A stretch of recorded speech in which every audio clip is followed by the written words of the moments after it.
Assalamualaikum warahmatullahi wabarakatuh. Waalaikumsalam warahmatullahi wabarakatuh. Saudaraku kaum muslimin dan muslimat, para hamba Allah di mana saja berada. Pada kesempatan kali ini saya berada di tempat atau di kandang sapi yang insya Allah ini sapi-sapi yang akan disembelih pada Idul Kurban tahun ini di Kota Parangpanjang. Ini berada di Kelurahan Kampung Manggis ya, Kelurahan Kampung Manggis. Daerah ini namanya Kampung Telek. Ini beliau adalah pemiliknya, Pak Asril. Ini sudah berpengalaman soal menyediakan hewan kurban ya. Dan ini Bapak Ibu sekalian, Pak Dr. Wahidin Beruh. Beliau adalah Kabid Peternakan pada Dinas Pangan dan Pertanian Kota Parangpanjang. Sebagaimana yang kita ketahui, kurban adalah salah satu ibadah yang luar biasa bagi kita umat Islam. Kita disuruh untuk berkurban. Dalam syariat Islam, Bapak Ibu sekalian, di antara yang mesti kita perhatikan tentu yang pertama adalah hewan kurban itu sendiri, kesehatannya. Tidak boleh misalnya kakinya patah gitu kan, kemudian matanya buta, atau kemudian sapinya kurus ya. Ini memang syariat mengatur seperti itu Bapak Ibu sekalian. Nah, di balik itu tentu selain syariat, tentu kita ingin mendapatkan penjelasan dari ahlinya, sapi yang sehat itu seperti apa sesungguhnya. Kemudian nanti cara penyembelihan yang benar itu seperti apa. Karena hewan itu juga ada hak, apa namanya, kalau kita hak azazi manusia, hewan juga ada hak azazi hewannya. Ya, jadi Bapak Ibu sekalian, mari kita saksikan, kita simak penjelasan Pak Dr. Wahid tentang tentang sapi kurban, bagaimana cara menyembelihnya yang baik. Mudah-mudahan ini menjadi panduan bagi Bapak Ibu sekalian di mana saja yang besok atau nanti menyembelih hewan kurban. Mari Bapak Ibu sekalian, kita langsung saja Pak Dokter. Kira-kira di sapi yang mana? Atau mau ada penjelasan terlebih dahulu? Mungkin penjelasan sedikit dulu. Baik pemirsa, mungkin kami biasanya melakukan pemeriksaan, namanya ada dua jenis pemeriksaan, yaitu pemeriksaan sebelum pemotongan. Sebelum pemotongan, antemortem. Kemudian pemeriksaan setelah pemotongan. Setelah pemotongan. Jadi kalau yang hari ini kita datang ke kandang kemudian memeriksa, itu disebut istilahnya pemeriksaan sebelum pemotongan. Sebelum pemotongan. Apa saja yang kita periksa di sebelum pemotongan itu adalah kondisi umum atau kondisi secara fisik terlihat pada ternak atau sapi itu sendiri. Misalnya mulai dari nanti kita lihat umurnya, hitungan umur, kira-kira giginya sudah berpasang, satu pasang, udah permanen atau tidak. Terus yang kedua nanti juga kita lihat kondisi mulai dari mata, hidung, cermin hidung ya, telinganya, bulu kulit, bahkan alat kelamin, kemudian juga ke belakangnya adalah anus, kaki. Nah nanti coba pemirsa kita bisa lihat ke salah satu sapi yang ada di sini, kita lihat dari depan sampai ke belakangnya. Kira-kira yang kategori sehat itu bagaimana? Ya. Nanti juga selain itu, biasanya setelah kita lakukan pemeriksaan, maka kita yang petugas itu akan memberikan tanda seperti ini. Ya, di sini ada identitas dinas mana atau pemerintahan kota mana yang melakukan pemeriksaan. Kemudian ada nomor registernya di sana. Jadi seluruh sapi kurban di Parangpanjang akan melalui pemeriksaan seperti ini? Iya, insya Allah. Jadi kalau sapinya ada di tempat atau kita dihubungi di mana lokasinya, kita akan datang. Nanti di sana telah diperiksa secara klinis layak disembelih. Jadi secara klinis, pengertian secara klinis adalah itu pemeriksaan sebelum pemotongan tadi. Jadi secara umum kita lihat tidak ada masalah, tidak ada gejala penyakit yang bersifat menular ke manusia, maka kita samatkanlah ini ke kalungnya. Kalungnya sapi. Nah, jangan ragu, nanti itu masih belum cukup pemeriksaan yang ini. Makanya butuh pemeriksaan setelah pemotongan. Setelah dipotong, diperiksa, akan ada diperiksa lagi. Dalam. Karena Buya, tidak semua penyakit itu tampak dari luar, secara klinis bisa terlihat, tidak. Makanya kadang-kadang butuh kita lihat dari dalam yang khusus untuk menentukan ada beberapa penyakit yang harus kita hindarin dan sebagainya. Contoh cacing hati misalnya, tidak semua terlihat dari luar. Oh, dari luar mungkin terlihat sehat, tapi rupanya ada cacing hati. Ada cacing hati di dalam. Oh iya. Oke, mungkin pemirsa juga udah tidak sabar nih Pak. Iya. Gitu, Bu, ya. Kita boleh ya? Boleh. Ya, mari ya kita lihat. Sapi mana ini Pak Sril? Ya. Oke. Nah, Ya, ini mungkin salah satunya. Ya. baik, coba kita lihat ya dari tadi dari depan. Ya. Dari depan. Ini contohnya. Ya. Oke, saya letakkan dulu. Yang pertama secara umum kita lihat adalah posisi tegak berdiri ya. Ya, posisi Kira-kira, tegaknya ya. Ya. ini untuk apa? Ini untuk mengetahui cacat atau tidak.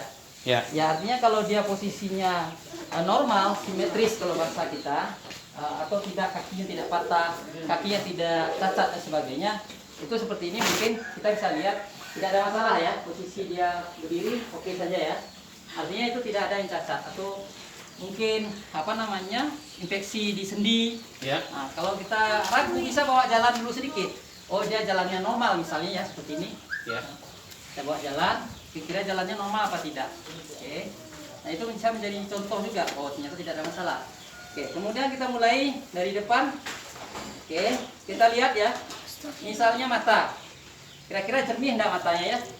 Nah, kalau keruh itu kan beda ya. Ini dia jernih. Kemudian cermin hidung ada cairan seperti ini, tidak kering, itu menunjukkan sehat. Kemudian coba kita lihat di umur misalnya ya, seperti ini. Ini dibantu Pak Asril. Nah, oke, ini contohnya. Di mana dilihatnya, Pak? Dari gigi Bu ya. Oh, dari gigi ya. Ini Bu ya. Ya. Kita lihat, ini sudah permanen ya. Ya. Giginya sudah ada Giginya dua, sudah permanen. satu pasang. Ya, oke. Oke. Sip. Oke. Ya. Nah, kemudian coba kita lihat ke bawah. Misalnya bulunya yang ada di kepala atau di leher atau bulu secara keseluruhan. Licin ya. Iya. Ini udah nampak tadi ya. Ini ya, Bu ya. Iya. Ini jelas, ini malah sudah 2 pasang. Jadi sangat secara umum umur minimal ya secara syariatnya itu kan 2 tahun. Pasang. Minimal 1 pasang dia itu menunjukkan 2 tahun. Menunjukkan 2 tahun. 2 tahun. Ini sudah memenuhi sekali, sangat bagus sekali. Kemudian kita lihat juga telinga, apakah ada cacat, robek dan seterusnya, atau mungkin ada leleran dari hidung, dari telinga, ya, termasuk leleran dari hidung ya. Ternyata ini alhamdulillah tidak ada masalah. Kemudian kita lihat ke belakang, juga kita lihat ke belakang, apakah ada apa namanya cairan, mencret dan sebagainya, misalnya dari belakang tidak ada masalah, itu menjadi perhatian kita. Kemudian testis lengkap ya, testisnya ada 2, aman, kemudian tidak ada infeksi atau tidak ada kelainan.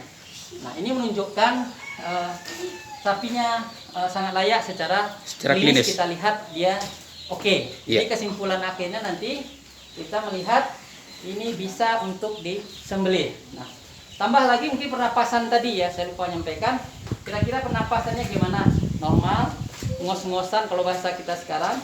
Ternyata tidak ya, normal dia. Berarti ini insya Allah sapi-sapi yang di kandang Pak Asril ini sehat ya. Ini sehat, secara klinis sehat ya. Sehat secara klinis.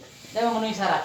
Syarat agamanya yang paling penting dulu ya. Iya. Kemudian baru kesehatan hewannya. Iya. Kemudian baru nanti masalah harga, masalah daging itu silakan dinego sesuai dengan harga. Itu Pak Asril ya. Iya. Mungkin itu. Terus nanti ketika kita melakukan perubahan misalnya atau saat menyembelih atau menstrennya atau handlingnya, itu kita berusaha melakukan senyaman mungkin untuk sapi itu, menghindari stres sekecil mungkin ya, bukan berarti tidak ada stresnya, tapi sekecil mungkin. Nah, inilah nanti ada sistem mungkin rope istilahnya, mengikatkan yang bagian depan kita ikat di salah satu tonggak, kemudian ada tali, kebetulan saya ada bawa tali ya. Tali itu nanti kita bisa tarik dari ke belakang. Nah, itu Pak Dokter, kira-kira kalau sapi itu stres ada enggak pengaruhnya? Oh, ada sangat. Yang pertama, sempurna tidaknya keluar darah. Ya. Iya. Yang kedua, ketika tidak sempurna darah keluar atau stres tinggi, itu juga mempengaruhi nanti kualitas daging. Rasa daging, manis atau tidaknya. Kemudian tingkat kebusukan. Ya, jadi darah tidak sempurna keluar Pak Asril, ternyata tingkat kebusukannya itu lebih cepat dan rasa juga kurang enak. Nah, gitu. Jadi sangat luar biasa perlakuan kita pada hewan ketika untuk apalagi hewan kurban ini secara ihsan, secara baik. Ini mungkin ilmunya Buya nih, itu mempengaruhi secara fisik atau secara enak tidaknya dagingnya. Nah, ini yang menjadi hal-hal kecil tapi yang luar biasa bagi kita ya. Kalau mudah-mudahan ini bisa perhatian. Satu lagi ada sering pernah enggak mungkin pengalaman kita begitu dipotong, udah terpotong, tapi dia masih hidup, lama matinya atau masih bergerak berdiri. Nah ini yang rahasianya adalah ketika menentukan di mana letak posisi dipotong jaraknya. Jadi di sininya ada mandibula namanya, tulang rahang ini terakhirnya. Kita kalau untuk sapi kasih 5 jari. Ini ya. Ini kalau kita lihat ini terakhir di sini, maka letakkanlah jari kita di sini. Berarti di mana kita potong? Di sini kita potong. Tidak boleh terlalu ke atas, tidak boleh terlalu ke bawah. Kalau terlalu ke atas, inilah cenderungnya mati lambat tadi. Ya, terlalu ke bawah? Terlalu bawah sama. Sama. Karena posisi pembuluh darah, vena jugularis maupun arteri itu kalau yang terlalu bawah masuk ke dalam ototnya, ke dalam. Ya. Kalau ke atas di sini ada kerongkongan di sini kalau bahasa kitanya. Jadi 5 jari itu bagaimana, Pak Dokter? 5 jari ini ya. Ya. Ini pas terakhir ini. Ya. Ini tulang di sini dagu. Ya. Ini kita letakkan jari kita 5. Ini dia. Ya. Berarti di pas di sininya. Iya, ya. Kita lakukan pemotongan. Nah, cara pemotongan ada beberapa. Pemirsa, ada yang memang tergantung pengalaman ya, tapi memang perlu juga tahu teorinya. Kadang-kadang walaupun ada pengalaman tapi teorinya tidak disesuaikan, itu juga akan sulit melakukannya. Contoh seperti ini kan ada gelambirnya ya. Nah, kalau kita melakukan motong, anggaplah ini sudah rebah, kita mungkin boleh lipat sedikit, tapi jangan dari sini motongnya, tapi justru dari sini. Jadi ada sistem sekali tarik, ya, sekali tarik ke atas. Itu biasanya kalau tajam pisaunya, insya Allah bisa sekali saja. Sekali saja. Ya. Putus misalnya, dua urat. Ya, kalau bahasa kami itu putusnya 2 saluran, pertama saluran pernapasan, Ya. saluran 3 saluran, saluran makanan, kemudian saluran pembuluh darah. Ya, Ya. itu memang secara syariat memang diatur juga Harus seperti ya? itu. Ya. Ya, betul ya. Ya, harus putus. Nah, ini yang menjadi perhatian kita, sehingga nanti sempurna tidaknya keluar darah itu juga tergantung bagaimana proses pemotongan itu. Bagaimana pisaunya sudah meluncar apa tidak. Contoh pisau. Kalau kita lihat ini kira-kira lebarnya seperti ini ya, lehernya, besarnya. Berarti pisau harus lebih ke sana setengah, kembali ke setengah, minimal seperti itu. Jadi harus ada lebih setengah. Jangan pas-pas lebar leher saja. Nah, itu yang akan cenderung nanti orang memotongnya berulang-ulang. Ya. Oke. Terus apa yang menjadi sering menjadi permasalahan juga adalah di lapangan itu tadi ya, terlalu banyak orang merebahkannya. Ya, terlalu banyak orang merebahkan, akibatnya apa? Justru sapinya semakin stres. Ya, ramai orang. Mungkin dihindari juga nanti baju-baju yang sangat menyolok, warna-warna. Kemudian ketika memotong misalnya seperti ini nih, ada 10 ekor di sini, bakal dipotong. Maka sebaiknya jauhkanlah yang 9-nya. Dahulukan yang 1 ini tanpa dilihat yang lain untuk. Jadi harus dipisah ya. Dipisah. Bagaimana pemisahnya kalau memang kondisinya sempit, minimal dikasih terpal. Ya, dia tidak melihat. Tapi kalau misalnya seperti ini angin dari sana kemari ya. Iya. Kalau kita motong di sana berarti sapinya harus kemari. Tapi kalau anginnya dari sana, kita motong di sini, maka sapinya akan mencium aroma darah. Ini berisiko dia juga stres dan ngamuk gitu. Itu mungkin beberapa hal yang sering. Kemudian satu lagi, kita berharap juga Bu ya, nanti panitia melalui Pak Asril juga kalau ada yang bisa nanti memberikan masukan, itu anak-anak ya. Ketika proses pemotongan sebaiknya anak tidak melihat gitu Bu ya. Tidak melihatnya. Karena kan kita tidak tahu juga apa yang di dalam pikiran anak-anak itu melihat ketika sapi itu digorok. Kalau kita orang dewasa udah mengerti mungkin ya, oh itu karena hanya model itulah proses dia untuk dimatikan yang sah secara agama. Nah, tapi anak-anak belum tentu. Itu yang paling penting sekali lagi. Dalam masa Covid ini, ya kita berharap panitia nanti menerapkanlah protokol kesehatan atau protokol Covid ya di tempat lokasi, baik di sini misalnya seperti ini. Pak Asri saya senang sekali beliau pakai masker, kita yang datang kemari juga pakai masker. Kami petugas nanti juga akan dilengkapin bahwa tahu itu ada petugas apa tidak. Seperti ini mungkin ada OKRD-nya, udah ada identitas, ada kartu dan seterusnya. Dan itu menjadi sebuah keharusan ya, identitas itu gitu ya. Sama seperti hewan ini, nanti begitu selesai kita kasih identitas, misalnya seperti ini ya. seperti ini. Nanti kita tinggal pasangkan aja di sini ya. Jadi misalnya boleh pasang di sini, ya. Ini tinggal pakai kabel T saja. Jadi posisinya nanti seperti ini sudah. Ini artinya panitia nanti melaksanakan potongan di masjid, mungkin dari penyedia Pak Asri contohnya membawa itu sudah ada seperti ini. Insyaallah akan sapi-sapi yang di sini nanti kita akan lakukan pemeriksaan, kemudian kita pasang seperti ini. Itu ya. Jadi kami pun bisa menelusuri nomor 500 misalnya. Itu kandang di mana, siapa yang jual, yang membeli masjid mana, asal ternak dari mana. Ada beberapa indikator di sana yang tertulis. Ya. Mungkin itu sementara. Kalau ada kira-kira yang ingin ditanyakan kembali. Mungkin waktu merebahkan itu ada juga anak ketentuannya Pak Dokter? Iya, betul sekali. Jadi misalnya ada 10 ekor yang akan kita mau potong, prinsipnya adalah biar tidak stres, secepat mungkin kita lakukan proses merebahkan, kemudian secepat mungkin kita lakukan pemotongan.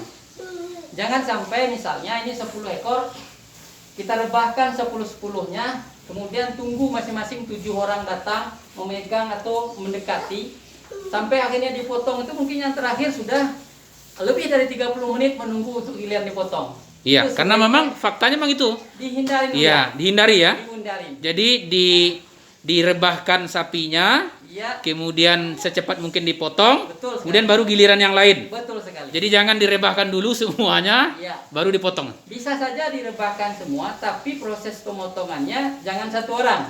Oh, jadi banyak ya. Misalnya kebetulan tukang motongnya ada 10 atau 5, mungkin bisa cepat. Intinya adalah cepat, tidak lama mereka menunggu proses pemotongan karena stresnya luar biasa. Ya. Ada lagi mungkin? Ya, barangkali Pak Dokter ya. Cukup. Mungkin terakhir himbauan Pak Dokter Baik. kepada mungkin termasuk Pak Asril dan rekan-rekan yang juga penyedia pertama, lain ya. Kalau melihat untuk himbauan untuk penyedia dulu. Untuk penyedia mungkin bisa mengambil contoh seperti Pak Asril. Kenapa?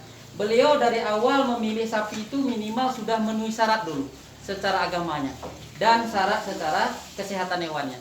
Dari mana bisa buktikan? Ini contoh tadi. Beliau udah memilih itu ternyata sudah memenuhi syarat umur semua. Ya, ini contoh tadi udah ada 2 pasang atau lebih di atas 2 tahun. Itu satu. Yang kedua, itu tadi untuk penyedia juga kami berharap ketika menaikkan dan menurunkan ternaknya. Nah mungkin seperti ini dicari tempat loadingnya nanti yang lebih nyaman dia untuk naik dan menurunkan seperti itu juga. Jadi jangan kalau bahasa Minangnya diambung ke bawah gitu ya. Sakit kakinya, stres dia dan sebagainya. Kemudian yang ketiga juga untuk penyedia kami berharap kalau memang ada keraguan kondisi sapinya saat mau diantar dan seterusnya bisa berkoordinasi dengan petugas gitu. Apa kira-kira yang perlu diberikan, apakah vitamin. Tapi kalau udah waktu dekat antibiotik mungkin tidak boleh diberikan. Ya minimal mungkin 2 minggu sebelum pemotongan tidak lagi diberikan antibiotik gitu Pak ya. Seperti ini mungkin vitamin boleh nih, nggak apa-apa. Gitu. Oke, untuk kemudian untuk panitia pesan kami